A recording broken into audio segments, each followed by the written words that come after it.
What's up, Super Fam? That's Super Nick here, and welcome back to the channel. If you're new here, welcome, and welcome to another video. So this video is going to be a discussion video for the second episode of WandaVision. If you haven't seen my discussion video yet for the first episode of WandaVision, go and check that out. I will have a link in the description below, so I'd recommend going and checking that out before you watch this one, and of course watch the episodes on Disney+. The first two episodes were released at the same time, and then as of the time of me filming this video, the third episode has already been released. And little disclaimer, I have already watched that episode, so I'm gonna try and I have to in my head sort of try and separate the second and third episodes so I don't sort of jump ahead to the third episode and accidentally spoil anything. But speaking of spoilers, I will give my spoiler warning right now, because I am just gonna jump straight into it and give my thoughts and have a little bit of a discussion on the second episode of WandaVision. So let's get into it. So this time we are back, and we're in the 60s, I believe. And the episode starts out with Wanda and Vision together in two separate beds, and they hear a bit of a racket outside, and it's sort of a bit of a comedic routine where Vision goes and checks it out, and it seems to only be the trees making noise, and so they get back into bed, and Wanda connects the two beds and makes it a double bed or a queen bed, whatever you call it. And I thought that was sort of just a nice little funny scene to start off the episode after the recap. And then it goes to the introduction, or the introduction or title screen of the episode, which pays homage to Bewitched, which, for those of you who know, is like an old black and white TV series, and it had a very recognizable introduction, and so they sort of made a WandaVision version of the Bewitched intro, which I thought was really nice. So a big focus of the second episode is the talent show fundraiser, which Wanda and Vision are participating in, doing a magic act. So through that, and Wanda being on the planning committee, and Vision wanting to be a part of the neighborhood watch, which is sort of as a result of them hearing the bumping around in the night, we are introduced to a few new characters, which includes Harv and Geraldine and Dottie. So those are, I guess, three of the main new characters that we're introduced to. So at the start, when they're sort of discussing the magic trick or the magic show that they're going to put on at the talent show, it's a bit of a comedic scene, I guess, with Wanda and Vision, and Vision's stage name is Illusion and Wanda's stage name is Glamour, and there's sort of a bit of commentary, I guess, on magic shows where there's a bit of joking around on like Wanda's outfit, and it's sort of like a bit of a skimpier like assistant outfit, I guess, which stereotypically, I guess, maybe of the time would be what, you know, magician's assistants would be dressed in. And it's just sort of also interesting that they're doing a magic show because Wanda has, you know, magical powers, and it kind of almost contrasts them fitting in and wanting to be normal, but they're putting on a magic show. So I really enjoyed sort of that part of it at the start. And then just before Wanda is heading out to the committee meeting, the planning committee for this talent show, and Vision has left to go to the neighborhood watch meeting, there is a noise outside, and Wanda goes to investigate this, and she finds I assume it's remote control, so a little helicopter in the bushes outside their house. Now, keep in mind that the whole episode so far has been still in black and white, and when you see the helicopter, it is a pop of colour in the episode, and it's mostly red and yellow, which could speculate are Iron Man's colours, but there's no real indicator of that. But it has a sword logo on it, which now you can start to see is a bit of a reoccurring theme popping up during the show. So she sort of inspects it a little bit, and there's nothing really further on that until Agnes shows up at Wanda's house, and they sort of, go out to the committee meeting. Alright, sorry about that, guys. My card just got full, so I had to quickly switch over to my other card. So, where was I? Yes, okay, so Agnes had just gotten to Wanda's house, and they're both going to meet up with the rest of the girls on the planning committee. And Agnes sort of makes a bit of light talk, I guess, to let Wanda know who Dottie is. So she's sort of, Agnes makes her out to be a big deal in the town. So, Dottie is like an important person for everything, including, and this one I specifically caught onto, was school admissions, and Wanda sort of like almost brushes that off and is like, oh, don't get too ahead of things, I don't have kids yet, all of that sort of stuff. But it's just sort of, setting up Dottie, I guess, as the go-to person in town for a lot of things. So with that in mind, once they get to the committee meeting, Wanda sort of tries to be like Dottie to befriend Dottie, I guess. So, she mixes her drink the same as Dottie does. She puts in the same amount of ice as Dottie does. And during the meeting, obviously a lot of people sort of find it not very interesting, I guess, because Agnes makes a funny commentary on it where she is like, oh, how can anybody, be at this meeting without being drunk, sort of thing. And that's sort of a commentary on how, I guess, she and maybe some of the other women feel in terms of how Dottie runs it. And you find out through the way that she conducts the meeting that she is almost like a ruler or like a boss of this group, and people are almost, too scared to stand up to her, and her word is what goes, sort of thing. So through that meeting, we sort of get a idea of who Dottie is, but we also sort of get to meet Geraldine, who starts talking to Wanda a lot during the meeting. So we're introduced to the character of Geraldine that way.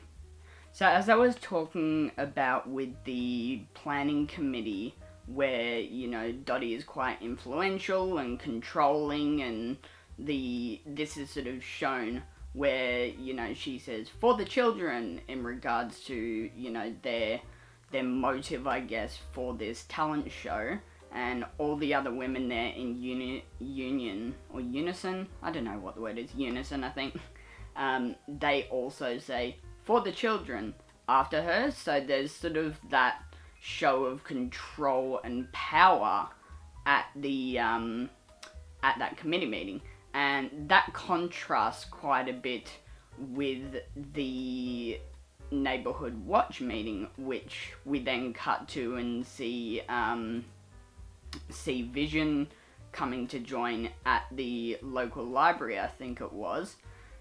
And in comparison, the neighborhood watch meeting, which is all male, whereas the planning committee is all female, the neighborhood watch meeting is much more informal. You know, they're just chatting and laughing and joking around a bit and having pastries to eat. So it's sort of that comparison with, you know, opposing, I don't know if opposing is the right word, but the different genders and different feels or vibes to that meeting.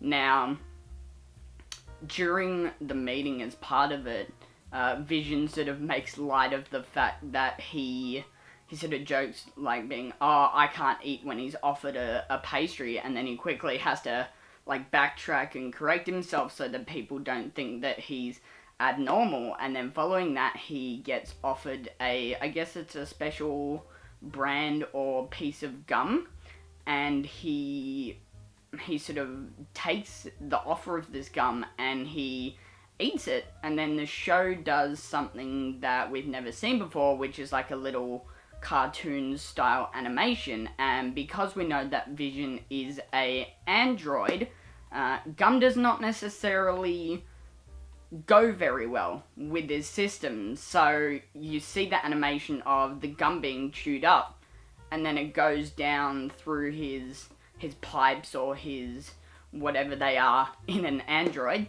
and then there's sort of like a box shown in his chest which has these different cogs that are turning, and which would be the equivalent of a human stomach.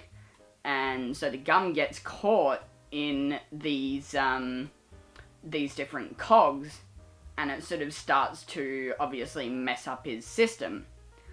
So we leave that and we go back to the committee planning meeting where it's all finished and Wanda is cleaning up the dishes to again try and impress Dottie. So there's a bit of commentary on that there.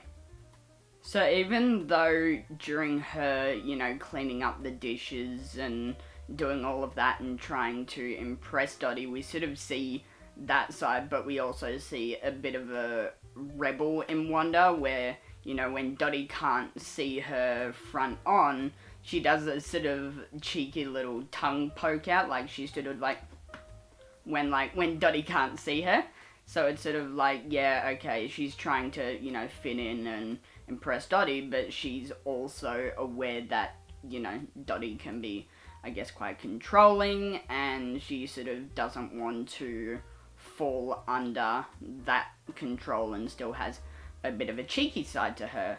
Now, there is a conversation that happens between Dottie and Wanda where Dottie is sort of like, oh, you know, so, you know, you're new to town, I've heard things about you, and Wanda sort of responds along the lines of like, oh, well, I don't know what you've heard about us, but I can assure you it's nothing, there's nothing bad going on or anything like that. And Dottie's like, I don't believe you.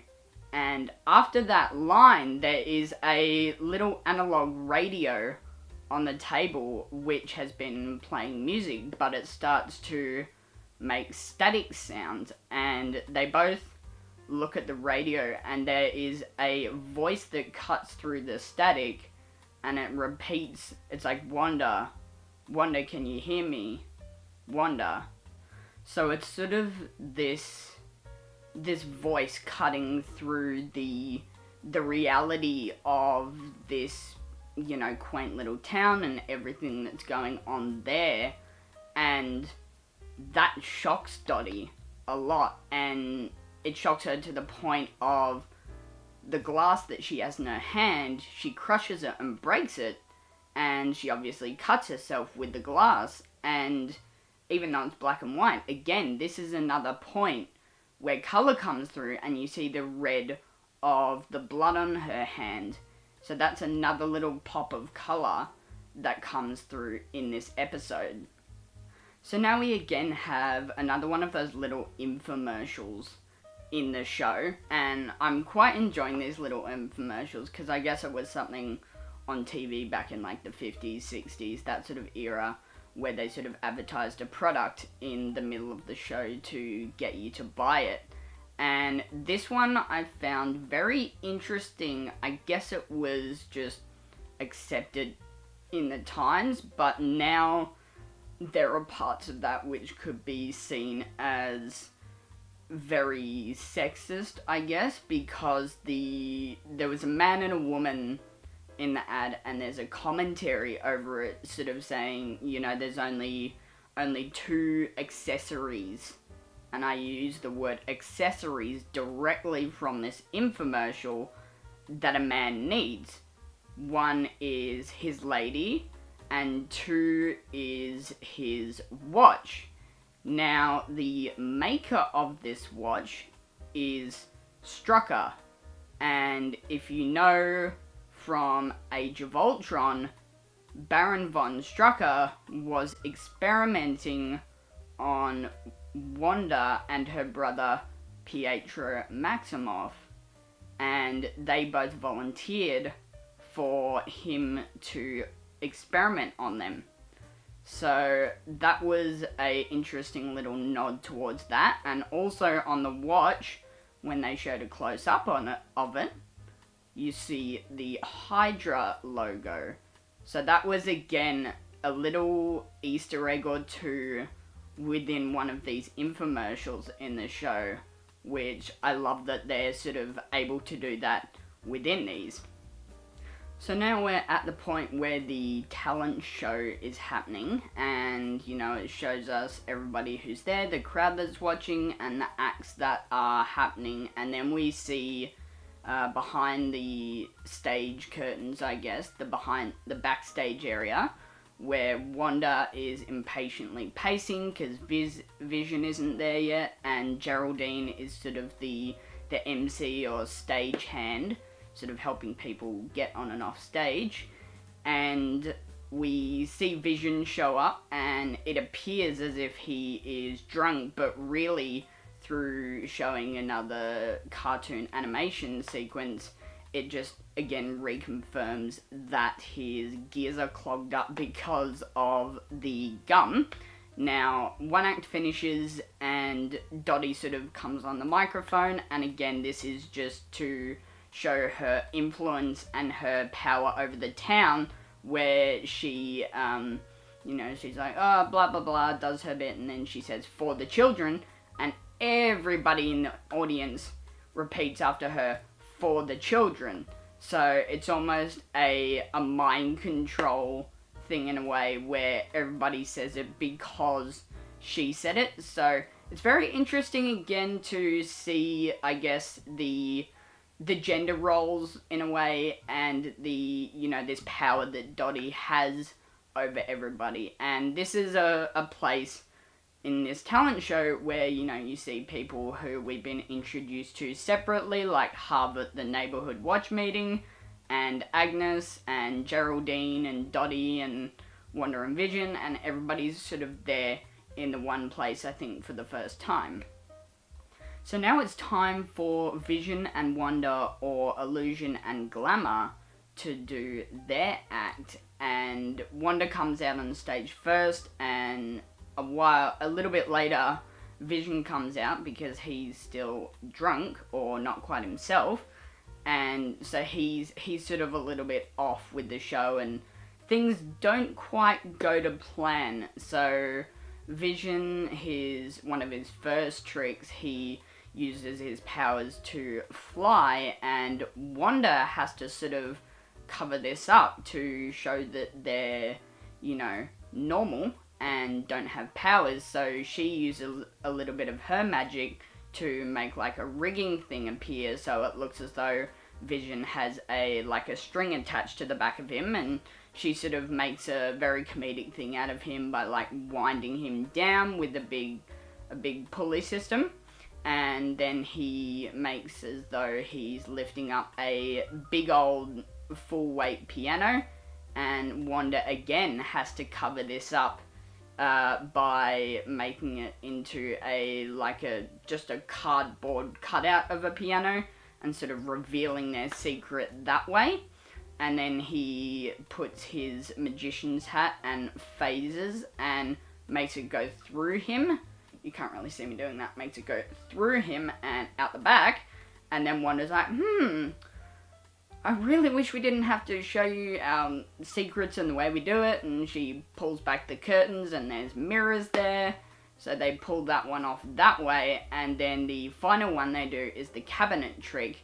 And this one is the big finale because it's been a bit strange and the crowd's not quite sure up to this stage.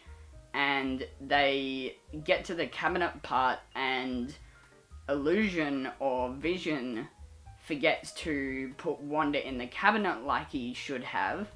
And she's not in there, so she does a little bit of magic and Geraldine from behind the curtains appears in the cabinet and everybody is very impressed by that trick and they end up winning the talent show after trying to sneak away because after the show Wanda gets the gum out of Vision and he's back to normal and they try to sneak away thinking that they messed the whole thing up.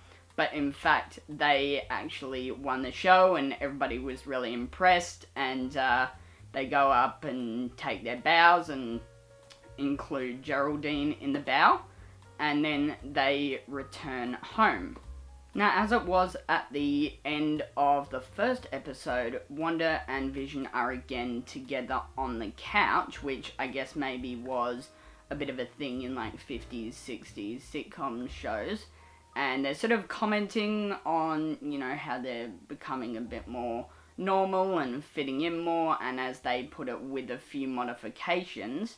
And I think Wanda reuses the phrase for the children, and she's like, maybe we need some popcorn to, I assume that they're watching a show on the couch. And she goes to get up and go get some popcorn, and Viz comments on her being pregnant, and we see that she has the beginnings of a pregnancy belly. So that is a very big surprise at the end of the episode. So Vision comments on that, and then we hear a noise outside. So they both go out to check out this noise and what's happening outside. And we see a manhole cover in the road moving and being removed. And a man in a white beekeeper suit comes out of this hole. And we see very clearly on the back of the suit, again, the sword logo. So this is the second time that this logo's popped up in this episode alone. So if we're not convinced by now, this logo has a very big part to play, I think, in this series and going through it. And they stare at this man in the beekeeping suit and he looks directly at them. And it's a very intense moment where it goes to Wanda's face and she just says, no. And we hear a clicking sound and a rewind effect comes on the screen as if that reality, that moment in this reality that Wanda and Vision are in has been stopped and rewinded to the moment where they're in the house and Wanda has stood up to get the popcorn. Vision notices that she has this pregnancy belly and they replay that little part, I guess, and she's like, oh, is this really happening? And Vision's like, yes, this is really happening. And then I think they kiss and it sort of freezes in that moment, or not freezes, but it kind of stays in that moment and we see Vision's face change from black and white into colour, so mostly like reddish and I think a bit of yellow, and then we see through a panning shot the colour in the whole room and consequently the whole world and reality change to colour. So here we are, finally we've gone from black and white and now colour has been introduced to the show. So after the introduction of colour into the show, the scene ends, and the episode ends, and it goes to the, yeah, I guess it's like the end title screen, and then it cuts to black, and we hear again this voice that seems like it's from the outside, calling to Wanda and being like, Wanda, who's doing this to you? Wanda, can you hear me? And then after that short little black screen with the voice, it cuts to the credits. And that ends the second episode of WandaVision. And my god, in comparison to the first episode, it's gotten weirder, it's gotten wackier. I don't know what's reality, what's going on. It's starting to become obvious that Wanda has very strong powers and she can manipulate reality, which I think is really exciting to see where that leads with her powers. And, you know, I think it's quite well known now that she is, or has the potentiality to be the strongest character in the MCU at current. It could be argued that maybe Captain Marvel could be stronger. I'm not 100% sure, but Wanda, or the Scarlet Witch, is a very, very strong character. So I'm really excited to see where they take her powers with reality bending and reality control and all of that. So overall, this second episode of WandaVision, I really enjoyed it, and I'm still loving it. It's very wacky and weird, but I love it. And now I can't wait to talk about the next episode, because as I said, I've already watched that. And really just to see where this show goes, because I have absolutely no clue where it's going to go, but I'm very excited to see what happens. So thank you guys again so much for watching this video, this second episode discussion of WandaVision. And please don't forget to like, subscribe, and hit the little bell for notifications every time I post a new video so you don't miss a single one. And don't forget to also go and check out the Heroes Reforged YouTube, where they have also got their little reaction video to the second episode of WandaVision, and I think their reactions have been really great so far. I have seen the uncut versions, which are all on Patreon, so I'll link that down in the description as well. But I think there's just their reactions and commentary on the episodes and what's happening is really great. So please go check that out as well. But with that said and done, thank you again for coming to my channel and checking out this video. And I will see you guys very soon for the next episode discussion. Stay safe and stay super.